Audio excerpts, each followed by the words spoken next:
অনেক ধরনের থাম্বনেল তৈরি করা যায়।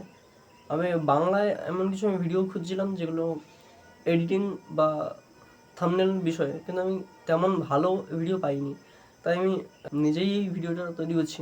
আমি কিছু থাম্বনেল তৈরি করেছি যেগুলো পিক্সআর্ট, ম্যাজিক ইরেজার বলে একটি অ্যাপ, এবং টেমপ্লেট যেগুলো গুগল থেকে নেওয়া, আর স্ন্যাপসিডকে ইউজ করে।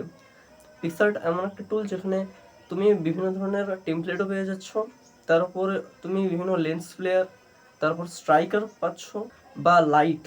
আমি দেখাবো পরে থাম্বনেলগুলো কীরকম আমি তৈরি করেছি। পিক্সআর্টে ভিডিও এডিট করা যায়, বাট আমার মনে হয় যে পিক্সআর্টে ভিডিও এডিট করাটা ভালো নয়।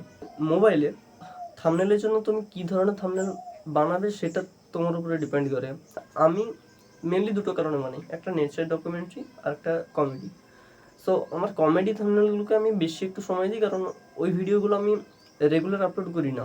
তো আমি চাই যে ওটা আমি কম কাজ করি কিন্তু আমি ভালো কোয়ালিটি প্রোভাইড করি। তো সেই জন্য আমি ওই থাম্বনেলগুলোকে একটু বেটার কোয়ালিটিতে এনহ্যান্স করি।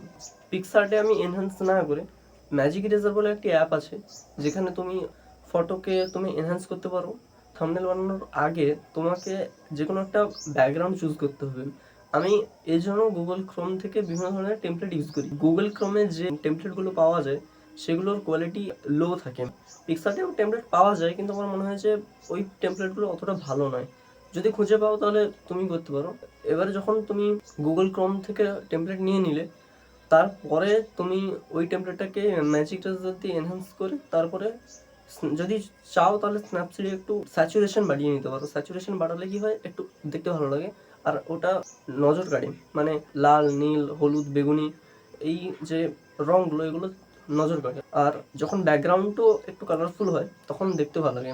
ব্যাকগ্রাউন্ড হয়ে গেল, এবার যে কোনো একটা ব্যাকগ্রাউন্ড নিয়ে তুমি যে যে ক্যারেক্টার বা যে যে পোজগুলো নিয়েছো তার কিছু কিছু বেস্ট ফটো নাও, আর সেগুলোকে এনহ্যান্স করে যেই ব্যাকগ্রাউন্ডটা তুমি গুগল থেকে নিয়েছো সেটার উপরে ওই ফটোগুলো বসাও, আর ওগুলো যে ব্যাকগ্রাউন্ডগুলোকে, মানে তোমার ফটোর যে ব্যাকগ্রাউন্ডগুলোকে সেগুলো রিমুভ করো।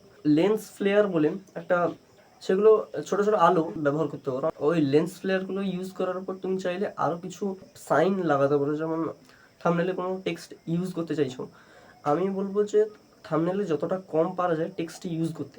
এখন অডিয়েন্সের অ্যাটেনশন স্প্যান খুবই কম, টেক্সটের জায়গায় তুমি কিছু ফটো ইউজ করতে পারো। বলে না যে আ পিকচার স্পিক্স 1000 ওয়ার্ডস।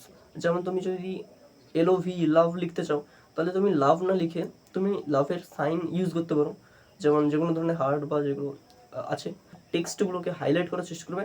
আর টেক্সটকে আমার মনে হয় সাদা কালো না রেখে কালারফুল করা উচিত। কালার ইউজ করলে ইউনিক লাগে। তো টেক্সট ইউজ করা হয়ে গেল। ম্যাজিক ইরেজার বলে একটি অ্যাপ, সেখানে তুমি 2-3 বার তুমি এনহ্যান্স করবে। যখন পুরো থাম্বনেলটা তৈরি হয়ে গেল, স্ন্যাপসিডে দুটো কাজ করবে। একটা হচ্ছে ব্রাইটনেস একটু বাড়াবে, আর স্যাচুরেশন একটু বাড়াবে। স্যাচুরেশন আর ব্রাইটনেস বাড়ালে কি হয়, হাইলাইট করে। আর তুমি যদি ইউজ করতে চাও তাহলে সিলেক্টিভ টুলটা ইউজ করবে। এই হলো সেই থাম্বনেলগুলো।